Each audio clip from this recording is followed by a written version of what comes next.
Sir H D Kumaraswamy ಅವರು ಶೀಘ್ರದಲ್ಲೇ ನಾನು ರಾಜ್ಯ ರಾಜಕಾರಣ ಬರ್ತೀನಿ ಅಂತ ಹೇಳ್ತಾ ಇದ್ದಾರೆ ಸರ್. ಅದಲ್ಲದೆ ಅವ್ರು ಬಂದ ನಂತರ ಏನು ಕ್ರಾಂತಿ ಆಗ್ಬೋದಾ ಸರ್ ನಿಮ್ಮ ಒಂದು ಈಗ ಕುಮಾರಸ್ವಾಮಿಯವರು ಅನುಭವಿ ರಾಜಕಾರಣಿ. ಅವರು ಹಿರಿಯರು ಅಂತ ಹೇಳಕ್ಕೆ ಹೋಗಲ್ಲ, ಯಾಕೆಂದರೆ ಅವ್ರಿಗಿನ್ನ ಹಿರಿಯರು ಬೇರೆಯವರೆಲ್ಲ ಇದ್ದಾರೆ, ಅವ್ರಿಗಿನ್ನ ಹಿರಿಯರು ದೇವೇಗೌಡರೇ ಇದ್ದಾರೆ. ಆದ್ದರಿಂದ ಅವರು ಅನುಭವಿ ರಾಜಕಾರಣಿ. 2-3 ಬಾರಿ ಮುಖ್ಯಮಂತ್ರಿಗಳಾದರು, ಇವತ್ತು ಕೇಂದ್ರ ಸಚಿವರಾಗಿದ್ದಾರೆ. ಅವರು ರಾಜ್ಯ ಬಿಟ್ಟು ಕೇಂದ್ರಕ್ಕೆ ಹೋಗುವಾಗಲೂ ಕೂಡ ಏನು ಯಾರಾದರೂ ಪರ್ಮಿಷನ್ ತೊಗೊಳ್ಬೇಕಾಯ್ತಾ? ಬರೋಕ್ಕೂ ಯಾರು ಪರ್ಮಿಷನ್ನು ತೊಗೋಬೇಕಾಗಿಲ್ಲ, ಹೋಗೋಕ್ಕೂ ಯಾರು ಪರ್ಮಿಷನ್ ಅವ್ರು ತೊಗೋಬೇಕಾಗಿಲ್ಲ, ಬರೋಕ್ಕೂ ತೊಗೋಬೇಕಾಗಿಲ್ಲ. ರಾಜಕಾರಣದಲ್ಲಿ ಅವರು ಬರ್ಬೋದು ಅಥವಾ ಕೇಂದ್ರದಲ್ಲೇ ಇರ್ಬೋದು, ಅದು ಅವರ ತೀರ್ಮಾನಕ್ಕೆ ಬಿಟ್ಟಿರ್ತಕ್ಕಂಥದ್ದು. ಆದರೆ ಅವ್ರು ಬಂದಾಗ ಏನೋ ದೊಡ್ಡ ಇಂಪ್ಯಾಕ್ಟ್ ಆಗುತ್ತೆ ಅಂತ ನಿಮ್ಮ ಪ್ರಶ್ನೆ. ಆಗ್ಬೋದು, ಯಾರು ಇಲ್ಲ ಅಂತ ಹೇಳ್ತಾರೆ? ಒಟ್ಟಾರೆ ಈಗ ಅವ್ರ ರಾಜಕಾರಣಕ್ಕೆ ಕರ್ನಾಟಕಕ್ಕೆ ಬಂದು ಕರ್ನಾಟಕದ ಅಭಿವೃದ್ಧಿಗೆ ಕಾಂಟ್ರಿಬ್ಯೂಟ್ ಆದರೆ ಒಳ್ಳೆಯದಲ್ಲ. ಸರ್, ಈಗ ಡಿಕೆಶಿ ಅವರು ಪದೇ ಪದೇ ದಾವೋಸ್ ಸಹ ಹೇಳಿದ್ದಾರೆ ಪ್ರಯತ್ನ ವಿಫಲ ಬಲಿಸುತ್ತೆ ಅಂತ. ಯಾಕೆ ಸರ್ ಅವ್ರನ್ನೇ ಕೇಳಬೇಕು. ಅವರ ಅವರ ಹೇಳಿಕೆಗೆ ನನ್ನ ಪ್ರತಿಕ್ರಿಯೆ ಆಗಲ್ಲ. ಅದನ್ನೇ ಅಲ್ಲ, ನನ್ನ ಪ್ರತಿಕ್ರಿಯೆ ಅವಶ್ಯಕತೆಯೂ ಇಲ್ಲ, ನಾನು ಪ್ರತಿಕ್ರಿಯೆ ಮಾಡೋದಕ್ಕೂ ಆಗಲ್ಲ. ಯಾಕೆಂದರೆ ಅವರ ಹೇಳಿಕೆ, ಅದು ಅವರ ಅನಿಸಿಕೆ ಪ್ರಕಾರ ಹೇಳಿಕೆ ಕೊಟ್ಟಿದ್ದಾರೆ, ಅದಕ್ಕೆ ನಾನೆಂತ ಪ್ರತಿಕ್ರಿಯೆ ಮಾಡೋದು? ನೀವು ಯಾವಾಗ ಸಿಕ್ಕರಾಗ ಕೇಳಿ.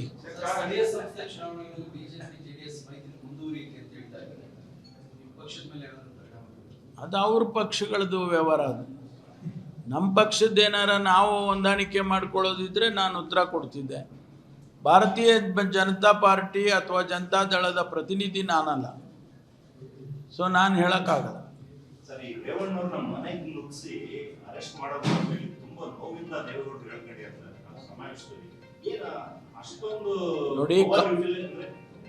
ನೋಡಿಯಪ್ಪ, ಕಾನೂನು ಈ ದೇಶದಲ್ಲಿ ಎಲ್ಲರಿಗೂ ಒಂದೇ. ಅವ್ರಿಗೇನು ಪ್ರತ್ಯೇಕವಾದ ಕಾನೂನನ್ನು ಉಪಯೋಗ ಮಾಡಿದಾರಾ? ಅವರಿಗೂ ಅದೇ ಕಾನೂನು ಮಾಡಿದ್ದಾರೆ, ಎಲ್ಲರಿಗೂ ಅದೇ ಕಾನೂನು ಮಾಡ್ತಾರೆ. ಆದ್ದರಿಂದ ಪ್ರತ್ಯೇಕವಾಗಿ ಏನಾದರೂ ಅವರಿಗೇ ಒಂದು ಕಾನೂನು ಮಾಡಿ ಅಥವಾ ಅವ್ರಿಗೆ ಕಾನೂನನ್ನು ಉಪಯೋಗ ಮಾಡಿದರೆ ಅವ್ರು ಹೇಳೋದನ್ನು ನಾನು ಒಪ್ತೀನಿ. ಆದರೆ ನಾವು ಯಾರು ಅವರಿಗೋಸ್ಕರ ಯಾವುದೇ ಒಂದು ಒತ್ತಾಯವಾಗಲಿ ಮತ್ತೊಂದಾಗಲಿ ಮಾಡೋದಕ್ಕೆ ಹೋಗಿಲ್ಲ. ಕಾನೂನಿನ ಪ್ರಕಾರ ಏನು ಕ್ರಮ ತಗೋಬೇಕಾಗಿತ್ತು, ಕೋರ್ಟಿಂದ ಏನು ಡೈರೆಕ್ಷನ್ಸ್ಗಳು ಬಂದಿತ್ತು, ಆ ಆಧಾರದ ಮೇಲೆ ಮಾಡಿದ್ದಾರೆ ಹೊರತು ಬೇರೆ ಏನೂ ಇಲ್ಲ.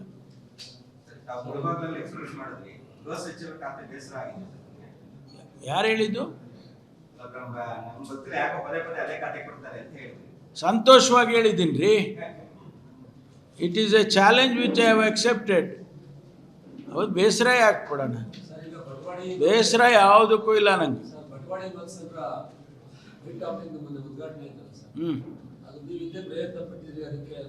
ಹೌದು, ನಾನು ಹಿಂದೆ 24ರಲ್ಲೇ ಕೇಂದ್ರ ಸರ್ಕಾರಕ್ಕೆ ಪತ್ರ ಬರೆದಿದ್ದೆ ಗಡ್ಕರಿ ಸಾಹೇಬರಿಗೆ.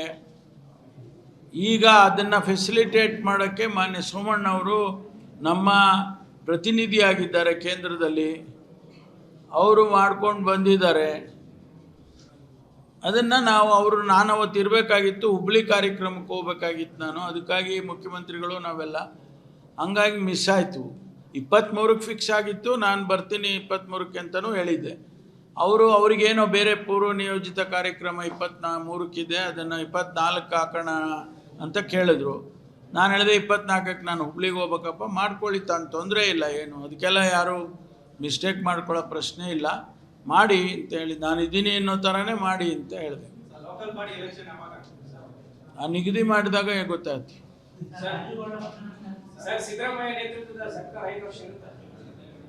ಅನುಮಾನ ಯಾಕೆ ನಿಮಗೆ?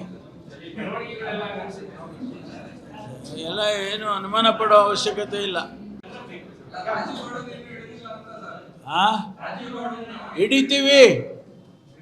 ಹಿಡಿತೀವಿ, ಬಿಡೋದಿಲ್ಲ. ಸವಾಲೇನಿಲ್ಲ ರೀ, ಹಿಡ್ದಾಕ್ತೀವಿ. ಅವರೆಲ್ಲ ತಪ್ಪಿಸ್ಕೊಂಡು ಹೋಗಿದ್ದಾರೆ, ಹಿಡಿತೀವಿ. ಎಷ್ಟು ದಿವಸ ತಪ್ಪಿಸ್ಕೊಂಡು ಹೋಗೋಕ್ಕಾಗುತ್ತೆ?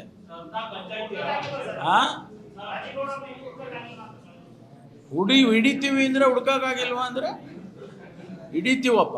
ಒಂದು 2 ದಿನ ಡಿಲೇ ಆದರೆ ಅವರೆಲ್ಲ ತಪ್ಪಿಸ್ಕೊಂಡು ಏನು ಇಲ್ಲೇ ಮನೇಲಿ ಇದ್ದಾರಾ ಹಿಡ್ಕೊಂಬರಕ್ಕೆ? ಹಿಡಿತೀವಿ. ಈಗ ನೋಡಿ, ಉದಾಹರಣೆ ಹೇಳ್ತೀನಿ. ಒಂದೊಂದು ಕೇಸ್ಗಳು ಕೂಡ ಇಂಡಿವಿಜುವಲ್ ಆಗಿ ಅದಕ್ಕೆ ಆದಂಥ ಆಯಾಮಗಳಿರ್ತವೆ. ಹುಣಸೂರಲ್ಲಿ ಬಂದು ಕಳ್ತನ ಮಾಡಿದ್ರು, ದರೋಡೆ ಮಾಡಿದ್ರು. ಅದೇ ಭಾಳ ಹಿಂಗೆ ನೀವು ಕೇಳ್ದಂಗೆ ನಮ್ಮ ಮಾಧ್ಯಮ ಸ್ನೇಹಿತರು ಬೆಂಗಳೂರಲ್ಲಿ ನನ್ನನ್ನು ಕೇಳಿದರು, ಏನು ಯಾವಾಗ ಹಿಡಿತೀರಾ, ಏನು ಎತ್ತ, ಅದು ಇದು ಹೇಳಿದರು. ನಾನೆಂದರೆ ಹಿಡಿತೀವಪ್ಪ, ಅದಕ್ಕೆ ಸಮಯ ಕೊಡಿ. ಇದೆಲ್ಲ ಜೋಕ್ಸ್ ಅಲ್ಲ ಇದೆಲ್ಲ.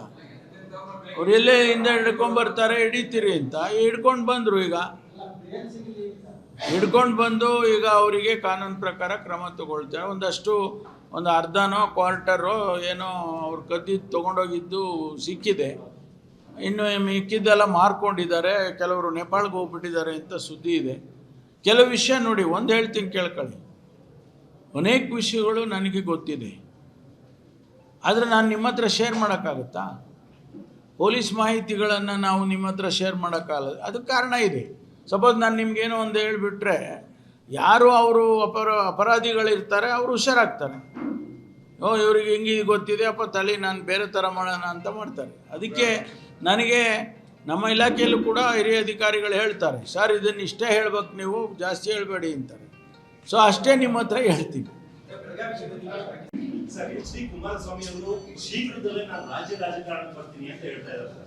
ಅದಲ್ಲದೆ ಅವ್ರು ಬಂದ ನಂತರ ಏನು ಕ್ರಾಂತಿ ಆಗ್ಬೋದು ಸರ್ ನಿಮ್ಮ ಒಂದು ಈಗ ಕುಮಾರಸ್ವಾಮಿಯವರು ಅನುಭವಿ ರಾಜಕಾರಣಿ. ಅವರು ಹಿರಿಯರು ಅಂತ ಹೇಳಕ್ಕೆ ಹೋಗಲ್ಲ, ಯಾಕೆಂದರೆ ಅವ್ರಿಗಿನ್ನ ಹಿರಿಯರು ಬೇರೆಯವರೆಲ್ಲ ಇದ್ದಾರೆ. ಅವ್ರಿಗಿನ್ನ ಹಿರಿಯರು ದೇವೇಗೌಡರೇ ಇದ್ದಾರೆ. ಆದ್ದರಿಂದ ಅವರು ಅನುಭವಿ ರಾಜಕಾರಣಿ. 2-3 ಬಾರಿ ಮುಖ್ಯಮಂತ್ರಿಗಳಾದರು, ಇವತ್ತು ಕೇಂದ್ರ ಸಚಿವರಾಗಿದ್ದಾರೆ. ಅವರು ರಾಜ್ಯ ಬಿಟ್ಟು ಕೇಂದ್ರಕ್ಕೆ ಹೋಗುವಾಗಲೂ ಕೂಡ ಏನು ಯಾರಾದರೂ ಪರ್ಮಿಷನ್ ತೊಗೊಳ್ಬೇಕಾಯ್ತಾ? ಬರೋಕ್ಕೂ ಯಾರು ಪರ್ಮಿಷನ್ನು ತೊಗೋಬೇಕಾಗಿಲ್ಲ, ಹೋಗೋಕ್ಕೂ ಯಾರು ಪರ್ಮಿಷನ್ ಅವ್ರು ತೊಗೋಬೇಕಾಗಿಲ್ಲ, ಬರೋಕ್ಕೂ ತೊಗೋಬೇಕಾಗಿಲ್ಲ. ರಾಜಕಾರಣದಲ್ಲಿ ಅವರು ಬರ್ಬೋದು ಅಥವಾ ಕೇಂದ್ರದಲ್ಲೇ ಇರ್ಬೋದು, ಅದು ಅವರ ತೀರ್ಮಾನಕ್ಕೆ ಬಿಟ್ಟಿರ್ತಕ್ಕಂಥದ್ದು. ಆದರೆ ಅವ್ರು ಬಂದಾಗ ಏನೋ ದೊಡ್ಡ ಇಂಪ್ಯಾಕ್ಟ್ ಆಗುತ್ತೆ ಅಂತ ನಿಮ್ಮ ಪ್ರಶ್ನೆ. ಆಗ್ಬೋದು, ಯಾರು ಇಲ್ಲ ಅಂತ ಹೇಳ್ತಾರೆ? ಒಟ್ಟಾರೆ ಈಗ ಅವ್ರು ರಾಜಕಾರಣಕ್ಕೆ ಕರ್ನಾಟಕಕ್ಕೆ ಬಂದು ಕರ್ನಾಟಕದ ಅಭಿವೃದ್ಧಿಗೆ ಕಾಂಟ್ರಿಬ್ಯೂಟ್ ಆದರೆ ಒಳ್ಳೆಯದಲ್ಲ. ಸರ್, ಈಗ DKC ಅವರು ಪದೇ ಪದೇ ದಾವೋಸ್ ಸಹ ಹೇಳಿದ್ದಾರೆ, ಪ್ರಯತ್ನ ವಿಫಲ ಪ್ರಾರ್ಥನೆ ಬಲಿಸುತ್ತೆ ಅಂತ. ಯಾಕೆ ಸರ್ ಅವ್ರನ್ನೇ ಕೇಳಬೇಕು. ಅವರ ಅವರ ಹೇಳಿಕೆಗೆ ನನ್ನ ಪ್ರತಿಕ್ರಿಯೆ ಆಗಲ್ಲ. ಅದನ್ನೇ ಅಲ್ಲ, ನನ್ನ ಪ್ರತಿಕ್ರಿಯೆ ಅವಶ್ಯಕತೆಯೂ ಇಲ್ಲ, ನಾನು ಪ್ರತಿಕ್ರಿಯೆ ಮಾಡೋದಕ್ಕೂ ಆಗಲ್ಲ. ಯಾಕೆಂದರೆ ಅವರ ಹೇಳಿಕೆ, ಅದು ಅವರ ಅನಿಸಿಕೆ ಪ್ರಕಾರ ಹೇಳಿಕೆ ಕೊಟ್ಟಿದ್ದಾರೆ. ಅದಕ್ಕೆ ನಾನೆಂತ ಪ್ರತಿಕ್ರಿಯೆ ಮಾಡೋದು? ನೀವು ಯಾವಾಗ ಸಿಕ್ಕಿರಾಗ ಕೇಳಿ.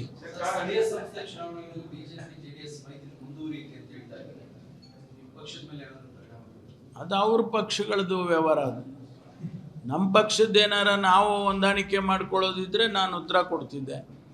ಭಾರತೀಯ ಜನತಾ ಪಾರ್ಟಿ ಅಥವಾ ಜನತಾದಳದ ಪ್ರತಿನಿಧಿ ನಾನಲ್ಲ, ಸೊ ನಾನು ಹೇಳೋಕ್ಕಾಗಲ್ಲ. ಸರಿ, ರೇವಣ್ಣವ್ರು ನಮ್ಮ ಮನೆಗೆ ನುಗ್ಗಿಸಿ ಅರೆಸ್ಟ್ ಮಾಡೋದು ತುಂಬಾ ನೋವಿಂದ ದೇವೇಗೌಡರು ಹೇಳ್ಕೊಂಡಿರ್ತಾರೆ ಸಮಾವೇಶದಲ್ಲಿ. ಏನ ಅಷ್ಟೊಂದು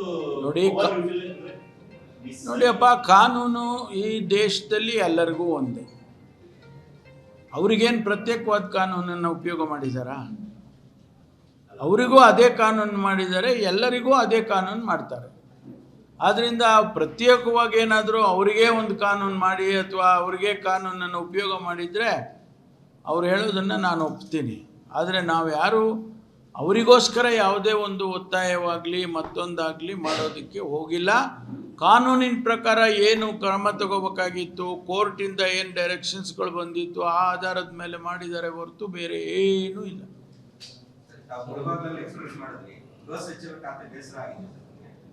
ಯಾರು ಹೇಳಿದ್ದು? ನಮ್ಗೆ ಗೊತ್ತಿಲ್ಲ ಯಾಕೋ ಪದೇ ಪದೇ ಅದೇ ಖಾತೆ ಕೊಡ್ತಾರೆ ಅಂತ ಹೇಳ್ತೀವಿ. ಸಂತೋಷವಾಗಿ ಹೇಳಿದ್ದೀನಿ ರೀ. It is A challenge which I have accepted. ಹೌದು, ಬೇಸರ ಯಾಕೆ ಕೊಡೋಣ? ಬೇಸರ ಯಾವುದಕ್ಕೂ ಇಲ್ಲ ನಂಗೆ.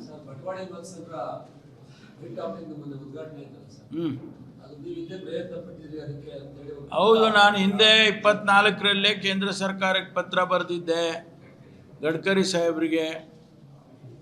ಈಗ ಅದನ್ನು ಫೆಸಿಲಿಟೇಟ್ ಮಾಡೋಕ್ಕೆ ಮಾನ್ಯ ಸೋಮಣ್ಣವರು ನಮ್ಮ ಪ್ರತಿನಿಧಿಯಾಗಿದ್ದಾರೆ ಕೇಂದ್ರದಲ್ಲಿ, ಅವರು ಮಾಡ್ಕೊಂಡು ಬಂದಿದ್ದಾರೆ. ಅದನ್ನು ನಾನು ಅವತ್ತು ಇರಬೇಕಾಗಿತ್ತು, ಹುಬ್ಳಿ ಕಾರ್ಯಕ್ರಮಕ್ಕೆ ಹೋಗ್ಬೇಕಾಗಿತ್ತು ನಾನು. ಅದಕ್ಕಾಗಿ ಮುಖ್ಯಮಂತ್ರಿಗಳು ನಾವೆಲ್ಲ ಹಂಗಾಗಿ ಮಿಸ್ ಆಯಿತು. 23ಕ್ಕೆ ಫಿಕ್ಸ್ ಆಗಿತ್ತು, ನಾನು ಬರ್ತೀನಿ 23ಕ್ಕೆ ಅಂತಲೂ ಹೇಳಿದ್ದೆ. ಅವ್ರಿಗೇನೋ ಬೇರೆ ಪೂರ್ವ ನಿಯೋಜಿತ ಕಾರ್ಯಕ್ರಮ 23ಕ್ಕಿದೆ, ಅದನ್ನು 24ಕ್ಕೆ ಹಾಕೋಣ ಅಂತ ಕೇಳಿದ್ರು. ನಾನು ಹೇಳಿದೆ 24ಕ್ಕೆ ನಾನು ಹುಬ್ಳಿಗೆ ಹೋಗ್ಬೇಕಪ್ಪ, ಮಾಡ್ಕೊಳ್ಳಿ, ತಾನು ತೊಂದರೆ ಇಲ್ಲ, ಏನು ಅದಕ್ಕೆಲ್ಲ ಯಾರು ಮಿಸ್ಟೇಕ್ ಮಾಡ್ಕೊಳ್ಳೋ ಪ್ರಶ್ನೆ ಇಲ್ಲ, ಮಾಡಿ ಅಂತ ಹೇಳಿ, ನಾನು ಇದ್ದೀನಿ ಅನ್ನೋ ಥರನೇ ಮಾಡಿ ಅಂತ ಹೇಳಿದೆ. ಆ ನಿಗದಿ ಮಾಡಿದಾಗ ಗೊತ್ತಾಯ್ತು.